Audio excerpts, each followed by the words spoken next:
This is chapter 20, part 2. We're talking about the life of the people in the 18th century, the 1700s. And we continue to look at the way people lived their daily life, what they ate, how they were cared for when they got sick, what they believed, how they had fun. Um, so let's get right into it here. Section 3, food and medical practice. Bread was the most important thing that people in the 18th century, and for most of history, ate. They called it the staff of life, which means that was the main item. Most people ate 2 pounds of bread every day. This was the main thing that you ate. And there were always conflicts over the price of bread. Peasants always asked for this thing called the just price, a fair price. Maybe, to be low, of course, so they could eat and afford it. And then, as we learned about the other day, there's going to be the beginning of capitalism, which calls for the free market, where bread prices would fluctuate based on supply, demand, and all of that. And so, but this often led to riots. Conflicts over bread prices often led to rioting, particularly among lower class people. And you're going to see this a lot in the French Revolution. In fact, one of the main causes of the French Rev is the conflict that there's not enough bread and what there is too expensive. Vegetables. Hey, look at those vegetables, okay? People ate lots of peas, beans, things that they grew. Vegetables were considered poor people's food, actually. As we'll see in a minute, rich people didn't really eat veggies. Poor people eat veggies, like cabbage, carrots, wild greens. You make soup out of it. You dry vegetables for the cold season. Fruit, you're not going to get a lot of fruit. Fruit was uncommon and limited to basically the summer months only. But yeah, this is what people eat, veggies. Poor people, okay? Meat, they loved meat and eggs. There we go. Red meat. Red meat is common, particularly among the rich, not so much among the poor. It's harder to eat because you need your animals on the farm. You can't eat your animals because you need them for work. But wealthier people ate meat. Meat was very expensive. Let's see. Oh, one thing that got really tough for poor people were these things called the game laws. Basically, these are laws passed by the nobility in Britain and other wealthy nations that said that only the nobles and large landowners could legally hunt or kill game, basically in order to have meat. So we're talking like rabbit, deer, birds, this kind of thing.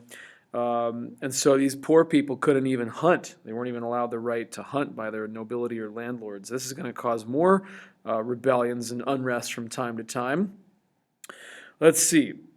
When the poor people did eat meat, it was more likely like lamb or mutton, and only on a festive occasion. Milk was rarely drunk by anybody. Okay, they thought it actually caused problems and sicknesses. Milk was used, though, however, to make cheese and butter. All right, so people didn't really drink milk. The diet of the rich was heavy on the meat. They had lots of money, lots of fish and sauces, and it's just like now, right? You go out for a nice dinner, you eat a lot of steak. Okay, lots of meat, not so much fruit and veg. For the rich, they didn't believe in it, which is sad because we know that we need it today, but they didn't believe it was, they thought it was poor people food, But they did enjoy their drink. Lots of people drank heavily alcohol in the 18th century, lots of over-drinking. Some people were known as four-bottle men. Rich guys were nicknamed four-bottle men, meaning they'd take care of 4 bottles in a night and end up under the table. And so lots of alcohol was consumed in the 18th century. Regional differences. Okay, so Northern Europeans ate better. Okay, they were wealthier countries up there. Southern Europeans ate a little bit worse because they were more poor. So basically, England and the Netherlands were the best of all. That was where the poor people ate the best, and it's the richest areas. Okay, lots of meat up in England and stuff, more than in the South. So depending on where you lived in Europe, your diet was either better or worse. Okay, let's go on. Impact of diet on health. Well, the poor people actually ate better food. You can tell they ate more grains, whole grains. They ate more vegetables. The rich people actually had a worse diet, and so the poor actually inadvertently had a better situation. Scurvy. This is a condition that is actually kind of nasty. This is something that you would get if you did not have enough vitamin C. Okay, scurvy, yuck. You think of pirates getting scurvy, sailors. It leads to rotting gums, swelling of the limbs, physical weakness. Many people had a lack of vitamin C because they weren't getting the types of foods that had it. And what do you need? You need vitamins. There's our happy vitamin C man.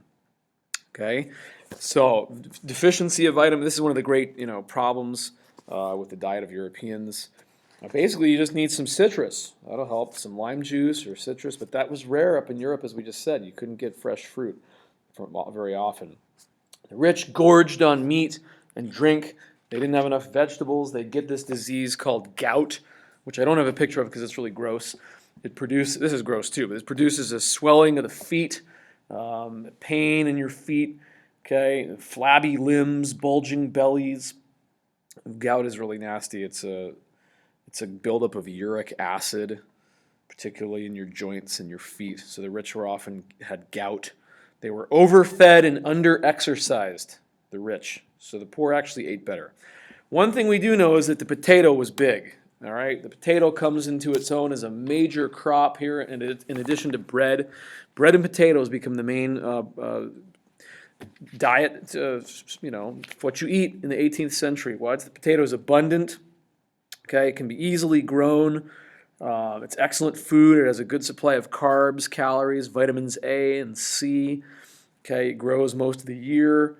So potatoes introduced into Europe from the Americas, if you didn't know that. The potatoes from America, along with corn, squash, tomatoes.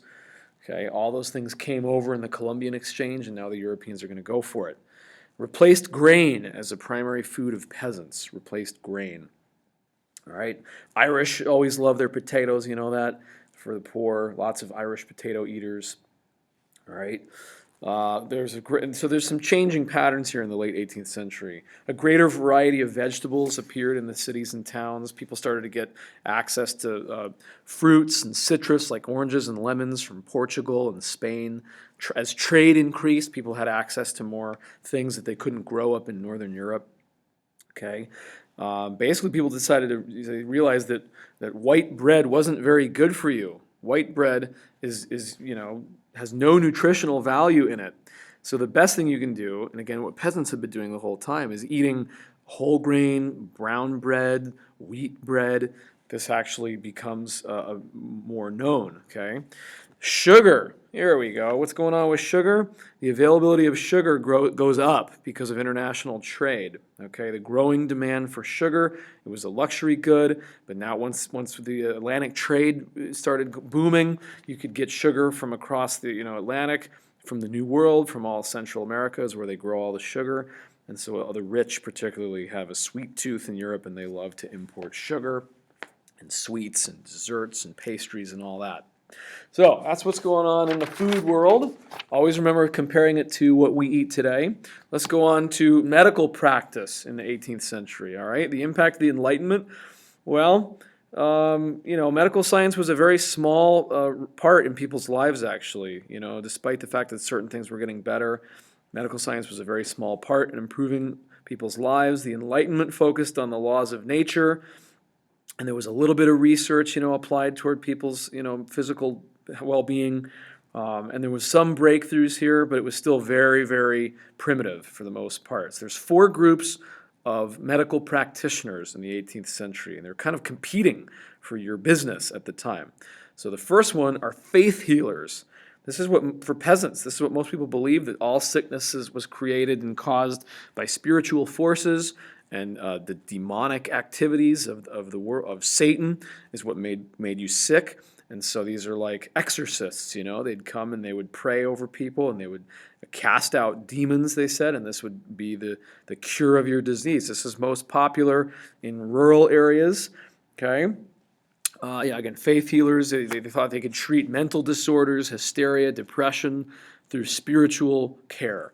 Second group are known as apothecaries or pharmacists, and these guys treated all kinds of conditions with herbs and complex prescriptions and potions, almost like alchemy, the combination of science and medicine. Some of their treatments were strong laxatives.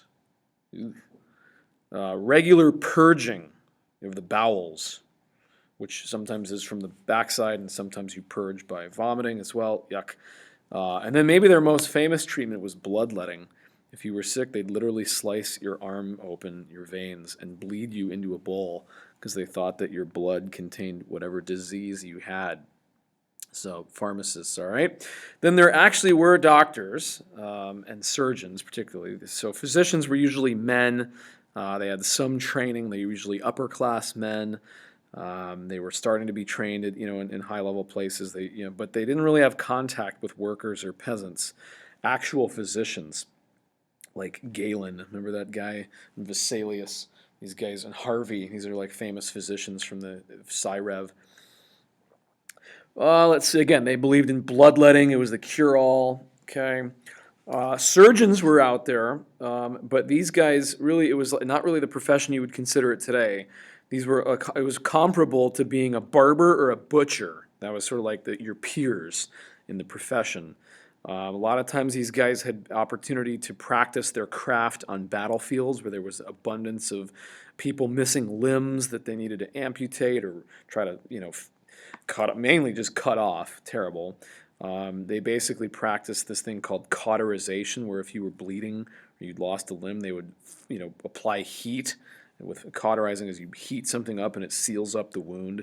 So there was lots of opportunity for guys in war to learn about surgery and practice sort of brutally on people. Okay, no painkillers, all right?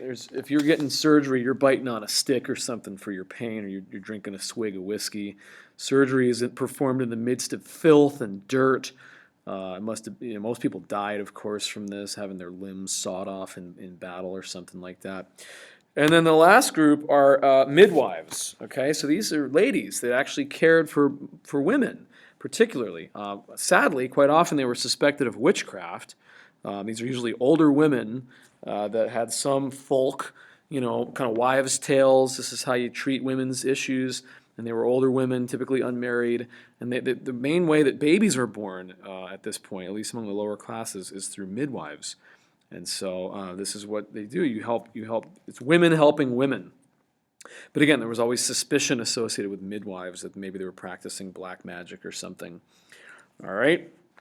What else do we have here? Basically, no men are midwives. Men are excluded from that industry. Men are not part of childbirth. Okay. And there's some attempted synthesis of medical knowledge. People tried to bring in new knowledge from time to time, but it really did little to improve medical care, particularly among the lower classes. It's going to get better later on in the 19th century or early 20th century. Then you're going to have real medical knowledge advancements. So what are the actual hospitals like? Well, they're not very good. Okay, hospital care was pretty brutal. They were terrible places. Nurses were old, ignorant, greedy, and often drunk women. Wow. Okay, let me just read you a little quote here. Imagine a long series of communicating wards filled with sufferers of every kind of disease who are sometimes packed 3, 4, 5, or even 6 into a bed, the living alongside the dead and the dying, the air polluted by this mass of unhealthy bodies, passing pestilential germs of their afflictions from one to another, and the spectacle of suffering and agony on every hand. That's describing the most famous hospital of the day, the Hotel Dieu. Hotel of God is what that really means. The residence of God, the house of God, the office of God. That word gets translated lots of ways. In central Paris, this is one of the oldest hospitals in Europe, and I just described it to you. The result is that these poor wretches come out with diseases they did not have when they went in, and often pass them on to the people they go back to live with. Others are half cured and spend the rest of their days in an invalidism as hard to bear as the illness itself, and the rest perish, except for the fortunate few whose strong constitutions enable them to survive. People believe that bad air caused a disease at this point. They believe that this is even going back to the Black Plague. And so there was this effort to have fresh air in public places and have ventilation. And the theory medically and scientifically is wrong, but it actually, inadvertently helps to have some fresh air since the spread of infection is somewhat reduced and you don't have people hacking at each other the whole time. Mental hospitals were incredibly savage at the time. They were literally asylums, lunatic asylums. And the customary treatment for this was bleeding and having cold water thrown at you. Basically, this is all about discipline and keeping people chained up and locked up, chained to the wall. If you saw the movie Amadeus, you saw that in there, the guys that were literally chained to walls. But there was some breakthrough here by this guy named William Tuke, T-U-K-E. It's wrong in the notes, but it says Tuke. This guy founded the first humane, they call it a sanatorium in England. This is it's a progressive way to treat mental illness. They take the chains off people and they treat them as patients rather than prisoners. This is from 1790. It was called, I forget the name of this, but it's the York Retreat. That's what it was called up in England, 1790-92. And they thought they were going to treat mental illness as a legitimate condition and not just like lunatic, because people really did believe that the moon caused your illness. Okay, they thought that first of all it caused madness and all kind, acne, epilepsy, all these strange. This is where the term lunatic comes from, lunar light. And they thought that people that stayed out at night, were going to go crazy. And they really, this was a term that had been used for 1,000 years. It was official legal jargon in England that this described the condition. They really, scientists since the Greeks and Romans believed that the moon was somehow involved in people's mental conditions. Also, kinds of experimentation are taking place here in hospitals. We call it creative quackery. People believe that if you slept on a bed of magnets, you might get better. They recently discovered electricity so if you had like electrical devices hooked up to you, this might help. People made lots of money on this. Sort of medical quacks were charging a fortune to the rich to try to cure them with these wild treatments. Okay, in some ways, the poor who were practicing their faith healing and folk medicine were in some ways actually better off because it was more natural and holistic. And herbs and stuff rather than paying all this money for crazy cures that didn't work. Here's one thing that did really improve. Vaccines. The conquest of smallpox. This was the most critical disease of the century. 60 million people died of smallpox in the 18th century, and 80% of the population at some point in their life contracted the disease. And by the by the end of this century and early 19th century, this disease was under control through vaccinations or inoculations. And it really a lot of it had to do with this woman, a wealthy aristocratic British woman named Lady Mary Montagu. Was this rich lady who her husband was a diplomat, and they lived in Turkey for a while, the Ottoman Empire in what we would call Turkey today. And she observed all these people. They were practicing inoculation in the Ottoman Empire. They would take little bits of the pus that had smallpox in it, and they would put it in people. And they realized that some people died and got worse, but a majority of them were actually getting better. She brought this idea back to England and publicized it. She was a champion, kind of a public health advocate, and they eventually decided she had her own kids inoculated. And so inoculation is where you actually take the actual disease. We call it vaccination today, where you actually use a dead form of the condition or the germ and inject it into you. But these guys were using live smallpox. And then they figured out how to use a different type of pox. The cowpox would help inoculate you against the smallpox. So that's the work of Edward Jenner. So Edward Jenner is this amazing biologist, researcher of the day, and he's credited primarily with basically the invention of the smallpox vaccine, which he created, again, by using this other one called cowpox. This guy became super rich, Edward Jenner, and famous. He was a hero, a public health hero. He was paid an incredible sum of money. Really humanitarian guy that laid the foundation for immunology in the modern world. And so, you can think of when was the last time you got a shot or a vaccine for something, whether it was the flu or polio or all the things you get when you're a little kid. This all starts in 1750, 60, 70, 80. And 1796 is when Jenner really had the breakthrough of his first vaccine. All right, let's move on, different topic here. Religion and popular culture. So religion is big in Europe. Still, it's not gone away. There's a few atheists among the Enlightenment guys, but most people are strongly religious, especially in the rural areas of Europe. And there's going to be some revivals here, particularly among Protestants, but still the Catholics are still fighting the Counter-Reformation, and there's going to be some revitalization in their life. But just to recap again, the institutional church, the local parish church, is the basic religious unit everywhere in Europe, particularly in Catholic areas. These are they have all your records. They have your birth certificate, your baptism certificate. You get your marriage recorded there. They run your funeral. Okay, the parish church is the center of all your social activities in Europe, like holidays, processions, pilgrimages, going to shrines, the religious calendar of all the events each year. Okay, they take care of the orphans, the sick. They do charity work. This is all the work of the church. The governments in Europe are very minor still, particularly when you move east, away from France and Britain and the Netherlands. They educate. Whatever education is available for local peasants is done primarily through the church. Okay, secular rulers, though, are increasing on the national scale their control over local religious practices. This is a continuation of the Reformation. So you remember that everybody got together and crushed the Anabaptists. Remember that? No one believed in dissenters. And Luther didn't. The Catholics didn't. The Catholic rulers are increasing their state control over the church. Okay, remember the new monarchs like Ferdinand and Isabella, and the French kings are acquiring rights to control the French church. So there's a secularization of the church. In Spain, remember the Inquisition with Ferdinand and Isabella, and the national Catholic Church controlled by the government and the monarchs. So that's happening here along the way. But at the local level, no one knows anything about that. They don't care. Their life is the church.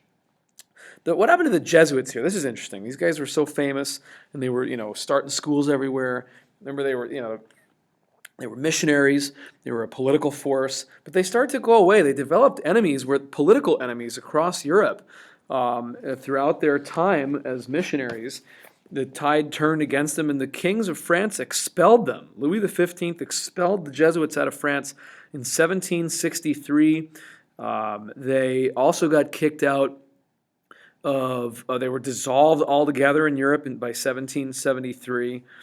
It's amazing what happens. One day you're in, one day you're out. They had colleges, but they had these coalition of enemies because they were political. All right? And so some of these monarchs as well, these powerful monarchs like Joseph II, decided that we need to make our Catholic institutions more practical. So instead of just missionary work, we need to have them do practical things. He passed this thing called the Edict on Idle Institutions, and he said that we got to get rid of monasteries, and we need to have Catholic clergy engaged in teaching and nursing, and actual tangible work. So there's control. Got it? The main point of this section is, though, at the local level, people still kind of do what they want. There's increasing governmental control over Catholic religious life. How about the Protestants? What's going on there? Well, they were big on iconoclasm, right? They had reformed themselves. They had gotten rid of all these images and all the art. They had reformed their churches with this, ideas of Luther. And then things kind of hit a lull for about 100 years. But then there's this new movement called Pietism. Starting in the German states in the 18th century, they want to rekindle the original faith of Martin Luther. They call it the Second Reformation. And these guys want emotionally based religion, a warm, emotional religion, enthusiasm. We need preaching, and your heart must burn. They just said, we don't want any more of this.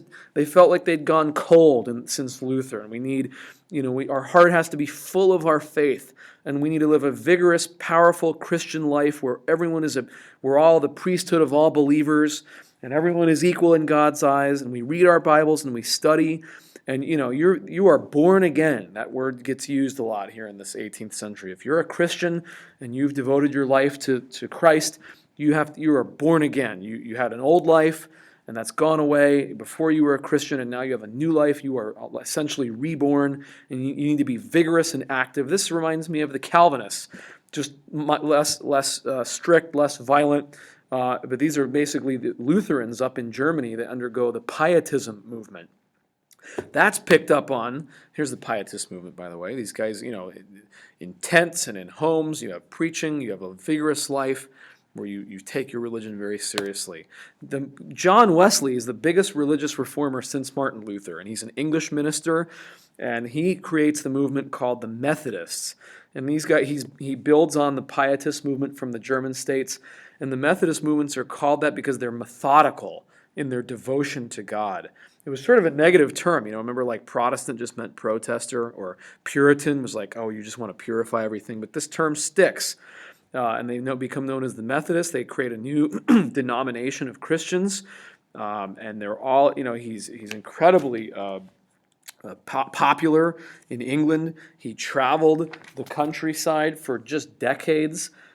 He had this incredible conversion story, kind of like what happened to Luther in the lightning storm, and St. Teresa when she had her mystical experience with the angel of God. I'll read you John Wesley's own account of his conversion.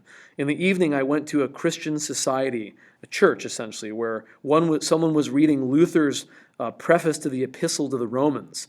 About 9:15, when he was describing the change which God works in the heart through faith in Christ, I felt my heart strangely warmed. I felt I did trust in Christ alone for salvation, and an assurance was given me that he had taken away my sins, even mine, and saved me from the law of sin and death. So he would go around for decades now, preaching his own story of how he was saved and converted in a very passionate way, not intellectual. They kind of rejected the Enlightenment here. This is a rekindling of faith. He traveled in his lifetime more than 225,000 miles.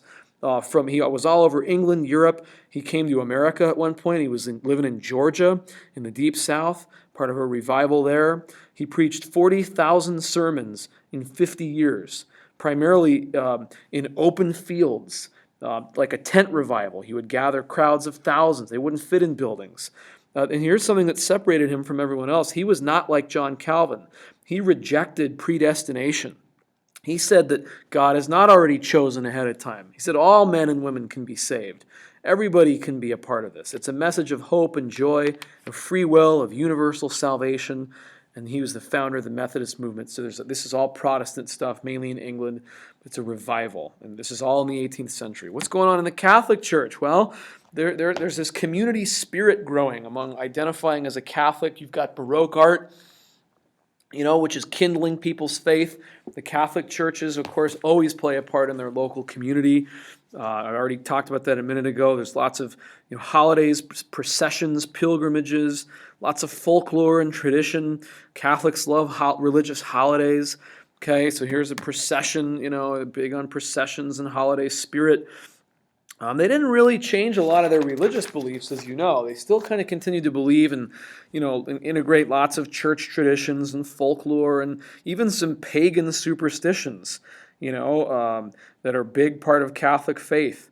They don't really bother to change a lot of the religious aspect. There's just sort of a new community spirit that's involved in Catholic nations, okay? Still worship relics and collect them. They still venerate saints, which means you pray to saints that intercede for you, among the people in heaven. None of that stuff changed, but people became more, strongly believers in their Catholic faith. All right, and so there's some effort, though, to purify the faith, but it was weak, not very much. There's lots of compromise between these traditions. And I guess from the top down, some of these enlightened emperors like Joseph II saw this has got to stop here. We got to stop living kind of in folklore. But it didn't really happen. There was a tension between the attitudes of educated elites and the common people, and that persists.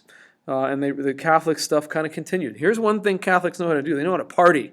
In Catholic areas around the world, to this day, they practice Carnival, Mardi Gras.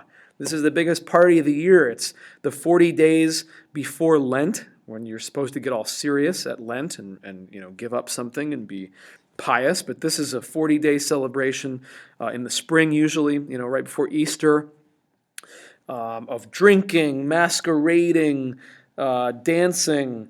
You dress up. You turn the world upside down here. The rich dress up, the poor dress up like rich. You switch roles, and everyone wears masks, and you have these 40 days of, days of releasing frustrations and pent-up aggression. And the masks are famous. Lots of drinking here. Look at these Mardi Gras or Carnival masks. This is in Venice. This is still really big today in Venice.